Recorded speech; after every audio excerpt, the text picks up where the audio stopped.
Hello viewers, আমি Purnima and welcome back to my another mini blog. বহরমপুরে কাটানো দিনগুলোর মিনি ব্লগ আমি এখনো কমপ্লিট করে দিয়ে উঠতে পারিনি, অথচ তার মাঝেই চলে আসলো রাখি পূর্ণিমা। তো রাখি পূর্ণিমার দিন আমি কি করলাম, এক্স্যাক্টলি 12টা থেকে 12:30টার মধ্যে আমি স্নান করে পুজো দিয়ে রেডি হয়ে গেছিলাম।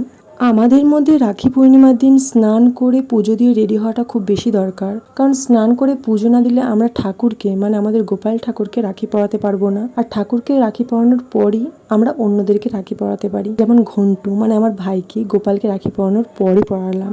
রাখি পূর্ণিমার দিন আমাদের বাড়িতে ভাত রান্না হয় না, লুচি রুটি মানে মোট কথা অন্য জিনিসটা হয় না। তো মা লুচি করেছিল সকালবেলা, সেই লুচি খেয়ে আমি বেরিয়ে পড়লাম দিদি বাড়িতে যাওয়ার উদ্দেশ্যে। আর মেইনলি ওদের বাড়িতে যাওয়ার উদ্দেশ্য আমার এই রাখি পরানোই। আমি দিদি জামাইবাবুকে রাখি পরাবো বলে রাখি নিয়ে যাচ্ছি, আর ওদিকে পুচকেটার জন্য মানে আমার দিদির মেয়ের জন্য মা রাখি পাঠিয়েছে। পুচকেটাকে দেখলে আমার মনটা সত্যিই ভালো হয়ে যায়। সেদিনটা সেটাই হয়েছিল। আর আমি ঠিক পরের দিন বাড়ি ফিরেছিলাম।